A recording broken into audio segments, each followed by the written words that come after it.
Good morning, everybody. We've got a few people in the lobby that we're letting in as we speak. Looks like we've got about 16 people online.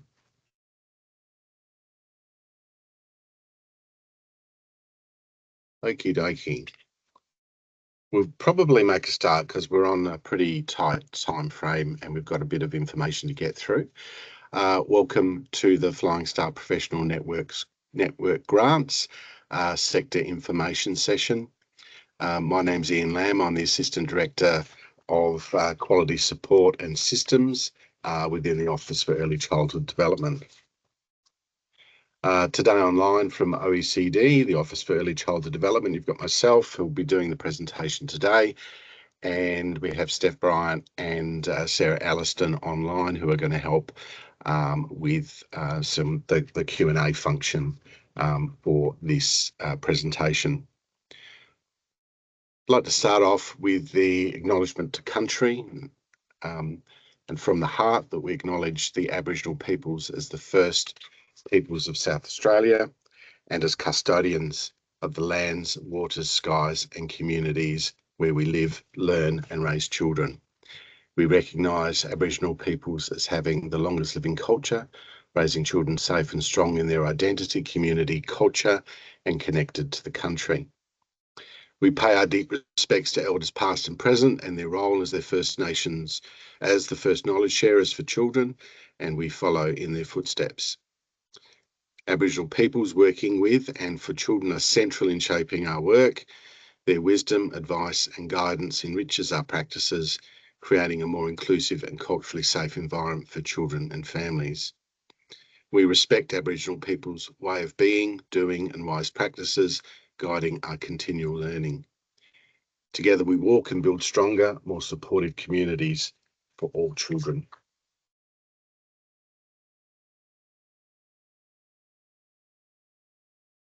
Just some housekeeping.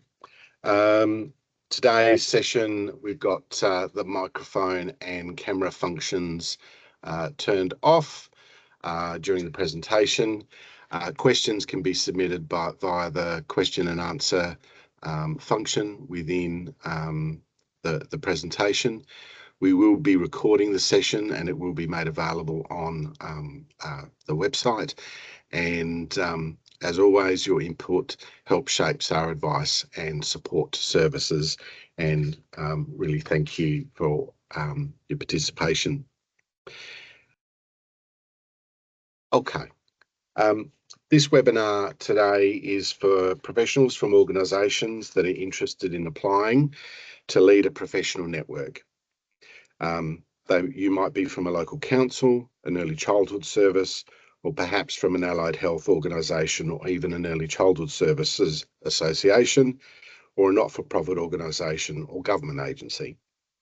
We're keen to receive applications from a broad range of organisations, so please stay with us over the next 45 minutes to hear more about the Professional Networks grant process and key things to keep in mind for your application.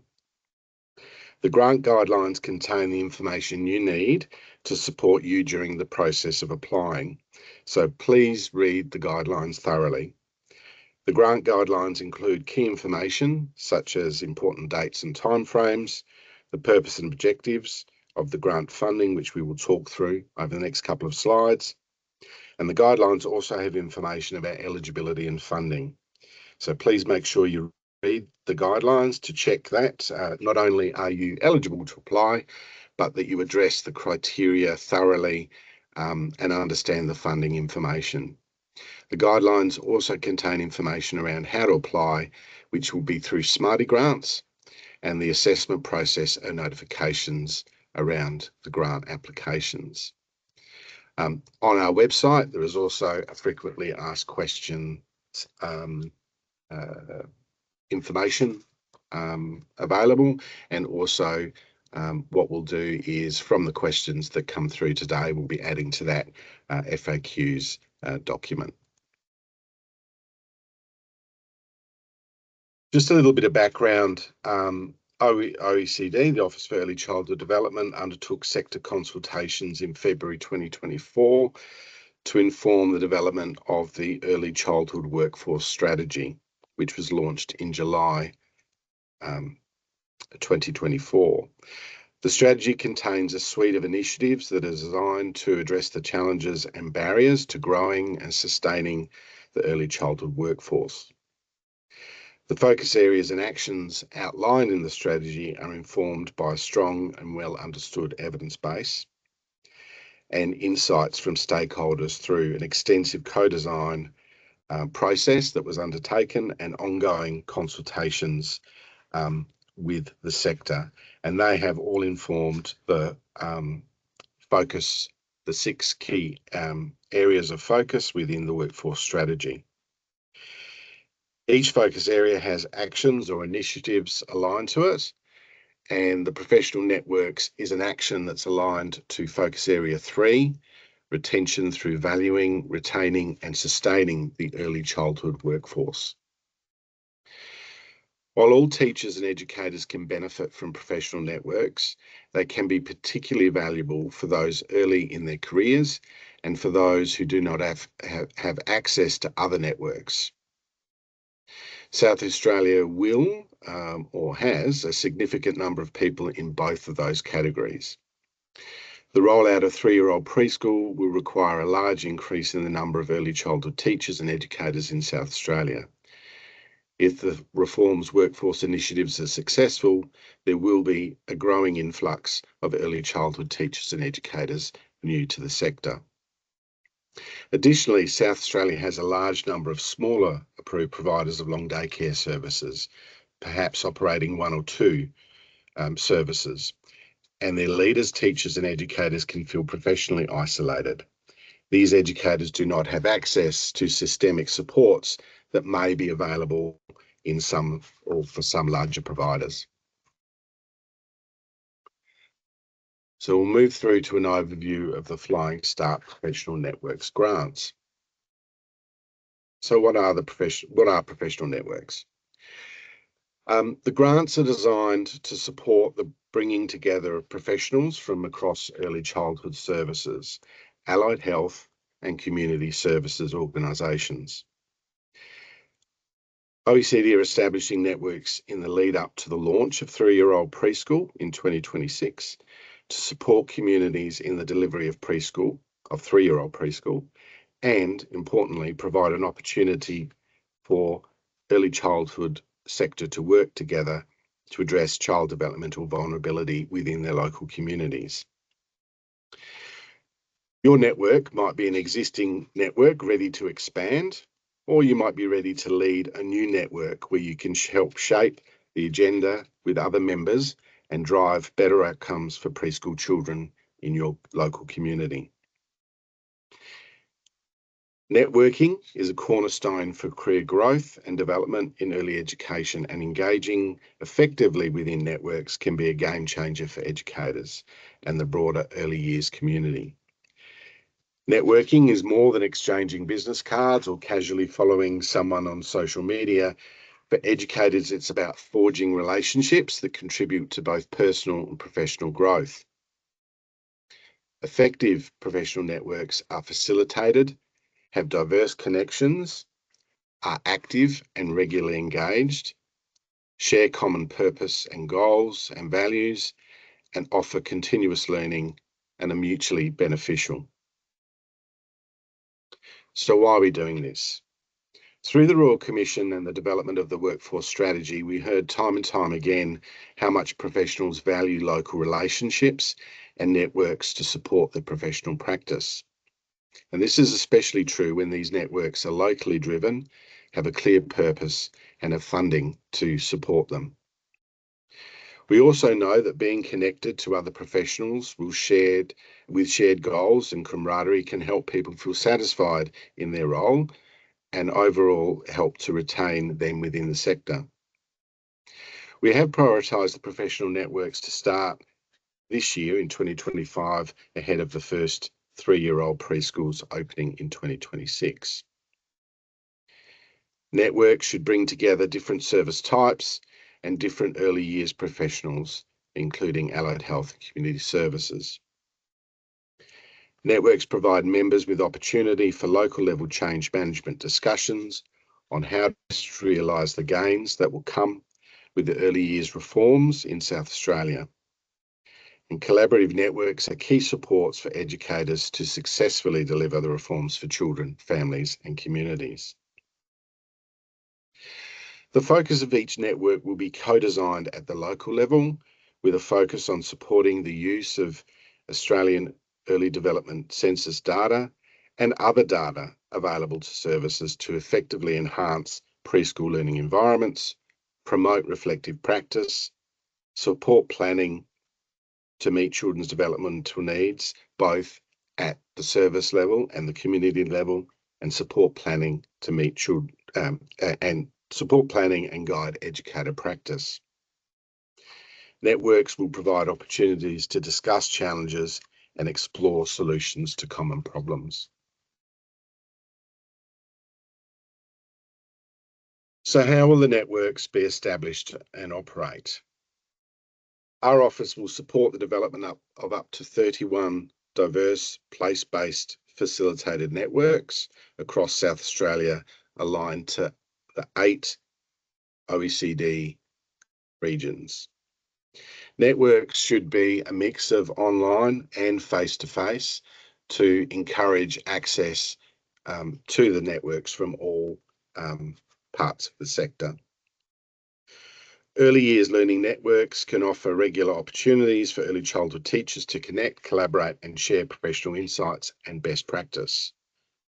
And the grants at the local level recognise the grassroots knowledge and expertise and support existing networks to expand their membership or provide an opportunity for newly established networks. The office will also commission a suite of support materials to support the networks in their work.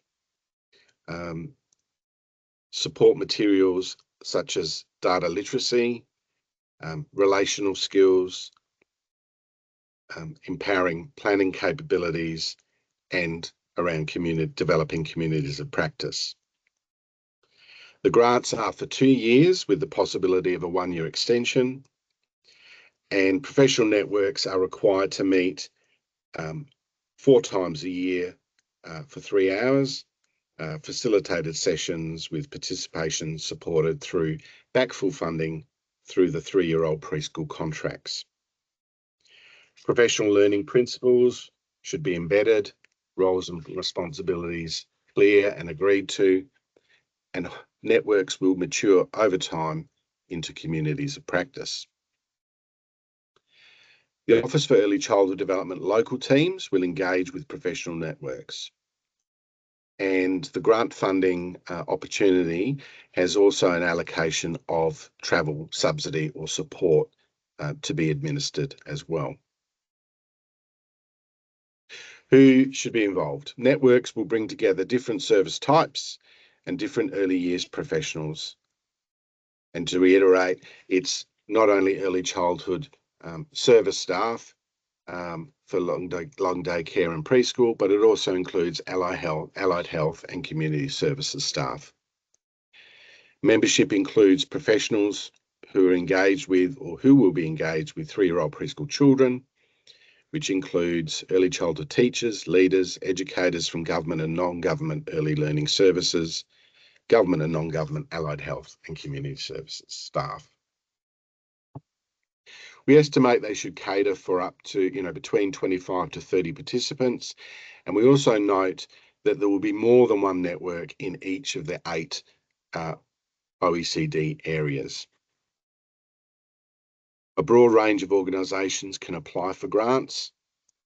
Early childhood services, early childhood associations, local government organisations, Aboriginal community controlled organisations, Regional Development Australia committees, community services, or other entities that can demonstrate capacity or experience in organising, co-designing and delivering facilitated professional networks that support collaboration and professional growth in the sector. Expansion of existing networks or the establishment of new professional networks underpins the grants. Organisations interested in applying can apply for more than one network, but each network must have a geographic footprint aligned to one of the 8 OECD regions. And when we talk about the OECD areas, you can read more about the 8 areas and view each area's associated map on the OECD website. There are 3 grant types. The first type is for metropolitan and inner regional professional networks, and that's up to 37,000 across 2 years with a possible 1-year extension. Type 2 are targeted towards outer regional and remote areas, and that's up to 57,000, which is really recognising the additional travel that is allocated within the Type 2 grant opportunity. Type 3 is an Aboriginal professional network, which is a state-wide network, and that's available for Aboriginal community-controlled organisations to apply for. And once again,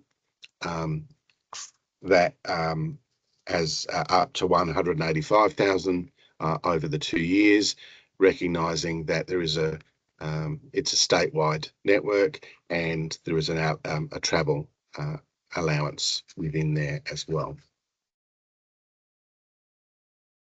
The grant objectives, there are 6 key grant objectives, obviously to facilitate the development of local professional relationships and collaborative partnerships across disciplines, provide opportunities to identify and mobilise local expertise and resources, opportunities to discuss service delivery challenges and explore solutions to common problems, develop shared goals and collective actions relating to the implementation of early childhood reforms, including the 3-year-old preschool. Importantly, building better connected systems and ultimately supporting the reduction of of developmental vulnerability of children within the community. Supporting professionals working with preschool children and their families through creation of local professional networks, co-designing an agenda and network with network members that reflect community needs, and supporting professionals to reflect on practice and use their knowledge of their local context and community through enhanced data literacy skills that will support and guide teaching and learning and provide effective learning environments for children.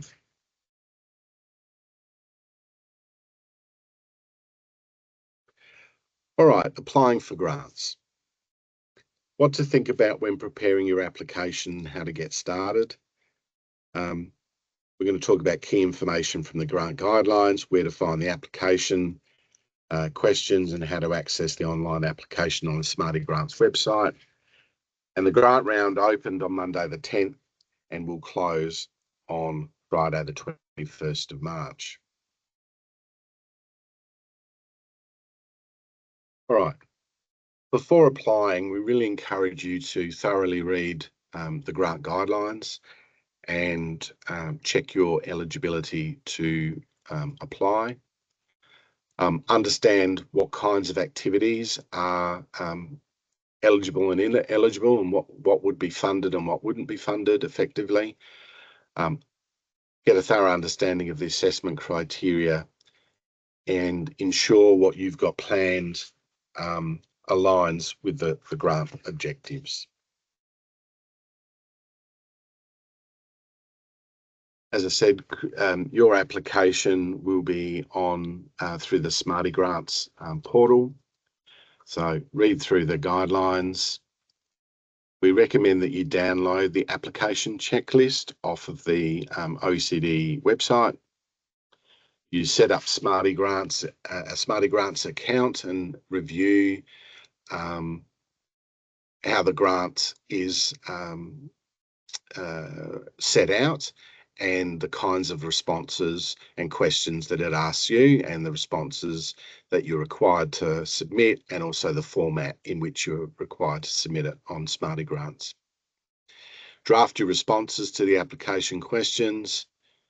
Create a budget referring to the guidelines, importantly about what is in and what is out, what can be, what the grant can be applied to and what it can't be, and also confirm membership and list those members in the application. What the grant evaluation panel will be looking for in all grant applications is the connection with community. So each grant application should have a designated local geographic footprint aligned with the OECD areas, and also gives you an opportunity to talk about evidence of your existing relationships in that local community. We'll look at membership development, and that the application lists who your proposed member organisations will be, and importantly, and who will be included in the professional network, including early childhood services, allied health, and community services. Your application should show evidence of commitment from those organisations to participate in the professional network. And where an existing network exists and you're looking to expand its membership, the application shows evidence of how the network will reset to welcome new members and ensure the forward agenda is collaboratively designed and owned. Importantly, it's good to think about how the network will progress over time and engage with more members over time, and how the network will include and induct new providers of 3-year-old preschool as they sign on as providers later in the funding period. We'll be looking at the capacity to co-design. So we'll be looking for evidence of knowledge and the application of co-design principles, or an approach to how these skills will be acquired through the period of the grant. We'll be looking at evidence of how you will use co-design to support the development of a collaborative agenda and action planning with members of the professional network. We'll ask you to provide information about how local data will be used to support explorations of strengths and challenges, such as the Australian Early Development Census data. We'll be looking at the professional network management. So the application includes consideration of realistic progress and how it will be achieved over the 12 months, including membership recruitment and delivery of 4 meetings per year, developing a forward plan and collaborative actions using a co-design process, and how the network will be managed, including tracking actions and progress towards your goals. We'll be looking for a description or an explanation of how the maturity of the professional network over the 2 years will be achieved, and how activities will be sustained beyond the funding period, or how the network might be closed. Provision of an outline of how member participation will be maximised through both in-person and online formats.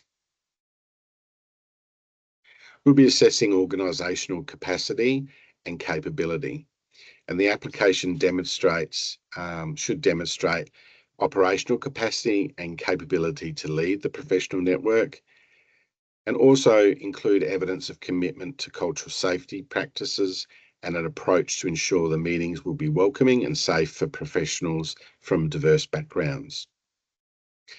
And finally, we'll be assessing the value for money.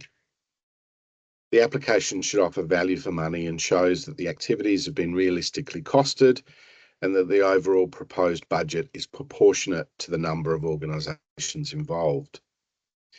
It shows the number of services and the children who will benefit from the proposed activities of the professional network, and it provides evidence of any financial or in-kind co-contribution from the applicant or other organisations. Once again, probably just worth noting that allowances have been made for greater costs in Type 2 applications for outer regional and remote areas, and Type 3 applications where the network is for whole of state.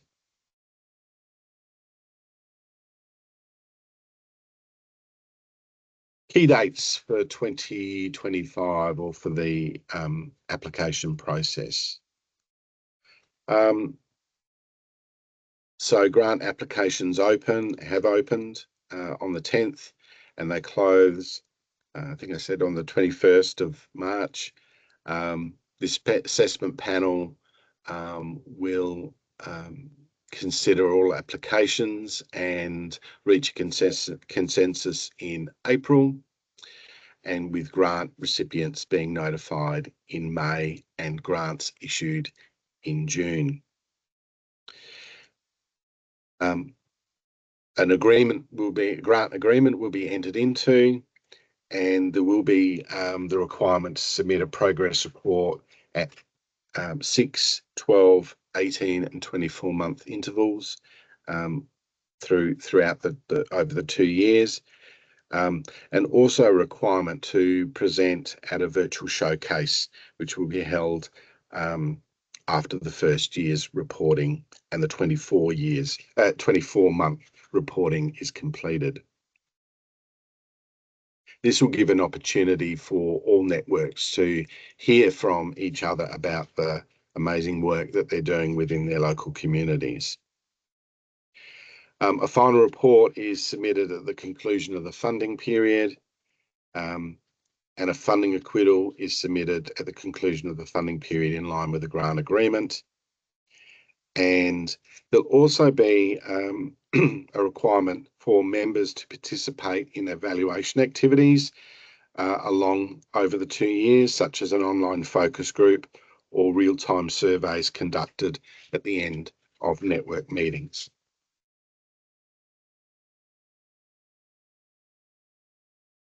Okay, so next steps.